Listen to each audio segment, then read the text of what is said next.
Parliament ఎన్నికల్ని ప్రతిష్టాత్మకంగా తీసుకున్న కాంగ్రెస్ అధినాయకత్వం అభ్యర్థుల ఎంపికలో జాగ్రత్తగా వ్యవహరిస్తోంది.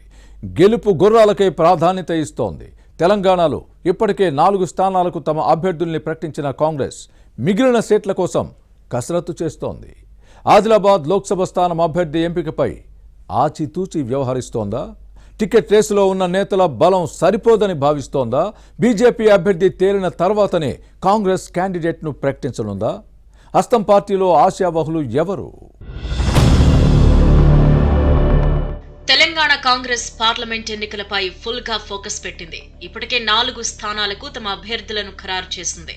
నల్లగొండ నుంచి మాజీ మంత్రి జానారెడ్డి కుమారుడు రఘువీర్ రెడ్డి, మహబూబాబాద్ నుంచి కేంద్ర మాజీ మంత్రి బలరాం నాయక్ పేర్లను ప్రకటించింది. అలాగే మహబూబ్ నగర్ స్థానం నుంచి మాజీ ఎమ్మెల్యే వంశీచంద్ రెడ్డి, జహీరాబాద్ నుంచి మాజీ ఎంపీ సురేష్ షట్కార్ ని బరిలో దింపుతోంది.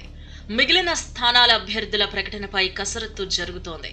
ఇక ఎస్టీలకు రిజర్వ్ చేసిన ఆదిలాబాద్ స్థానం నుంచి కాంగ్రెస్ అభ్యర్థిగా బరిలో దిగేందుకు చాలా మంది నేతలు పోటీ పడుతున్నారు.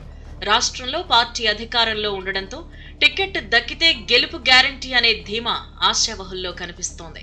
దీంతో సీనియర్ నేతలతో పాటు ప్రభుత్వ ఉద్యోగులు, రిటైర్డ్ అధికారులు కూడా ప్రయత్నాలు చేస్తున్నారు. కొద్ది రోజులుగా ఆశావహులు ఎవరికి వారు ప్రచారం చేసుకుంటున్నారు. కొందరు హైదరాబాద్ లో టీపీసీసీ నేతల చుట్టూ చక్కర్లు కొడుతున్నారు. కానీ ఇది బీజేపీ సిట్టింగ్ సీట్ కావడంతో కాంగ్రెస్ అధిష్టానం ఎవరికీ ఖచ్చితమైన హామీ ఇవ్వడం లేదు. బీజేపీ అభ్యర్థి ఎవరో తేలిన తరువాతే తమ అభ్యర్థిని ఎంపిక చేయాలని భావిస్తున్నట్టు సమాచారం. 2019లో కమలం పార్టీ నుంచి సోయం బాపురావు గెలిచారు.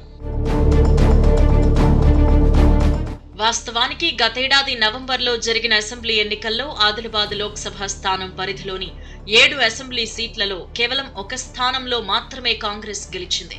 4 చోట్ల బీజేపీ, 2 నియోజకవర్గాల్లో బీఆర్ఎస్ అభ్యర్థులు విజయం సాధించారు. ఆదిలాబాద్, నిర్మల్, సిర్పూర్, ముథోల్లో కమలం అభ్యర్థులు గెలిచారు. ఖానాపూర్లో కాంగ్రెస్ గెలవగా బోధ్, ఆసిఫాబాద్ స్థానాలను బీఆర్ఎస్ గెలుచుకుంది.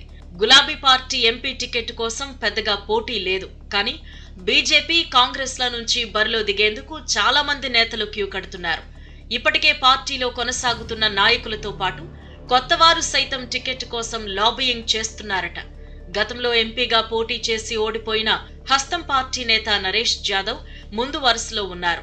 మాజీ ఎమ్మెల్యే రేఖా నాయక్ దంపతులు, మాజీ ఎమ్మెల్సీ రాములు నాయక్ సైతం టికెట్ ఆశిస్తున్నారు. ఐఆర్ఎస్ అధికారి ప్రకాష్ రాథోడ్, శ్రావణ్ నాయక్ పేర్లు వినిపిస్తున్నాయి. వీరంతా గిరిజనుల్లోని లంబాడా సామాజిక వర్గానికి చెందినవారు. దీంతో వారికి టికెట్ ఇవ్వొద్దని ఆదివాసీ నేతలు డిమాండ్ చేయటం చర్చనీయాంశంగా మారింది. అయితే ఇప్పటికే మహబూబాబాద్ కాంగ్రెస్ అభ్యర్థిగా లంబాడా సామాజిక వర్గానికి చెందిన మాజీ కేంద్ర మంత్రి బలరాం నాయక్ పేరును ప్రకటించింది. దీంతో ఆదిలాబాద్ సీటును ఖచ్చితంగా ఆదివాసీ నేతకే ఇస్తారనే ప్రచారం ఊపందుకుంది. దీంతో పలువురు ఆదివాసీ నేతలు టికెట్ కోసం ప్రయత్నిస్తున్నారు. వీరిలో ఉట్నూర్ ఏజెన్సీకి చెందిన ఉపాధ్యాయురాలు ఆత్రం సుగుణ ముందు వరుసలో ఉన్నారు. ఆదివాసుల్లో ఈమెకు గట్టి పట్టుంది. సామాజిక సేవా కార్యక్రమాలతో పాటు గిరిజన హక్కుల కోసం జరిగిన పోరాటాల్లోనూ కీలక పాత్ర పోషించారు అన్న పేరుంది. పలువురు ఆదివాసీ నేతలు, ఉద్యోగ సంఘాల నాయకులు తమ ప్రయత్నాలను కొనసాగిస్తున్నారు. అయితే ఆశావహులు ఎక్కువ మంది ఉండడంతో వారికి నచ్చచెప్పడానికి జిల్లా ఇన్ఛార్జ్ మంత్రి సీతక్క నానా తంటాలు పడుతున్నారట. మరోవైపు అభ్యర్థి ఎంపికలో ఎలాంటి పైరవీలు పనిచేయవని, సర్వేల ఆధారంగానే నిర్ణయం ఉంటుందని కాంగ్రెస్ అధిష్టానం స్పష్టం చేస్తోంది.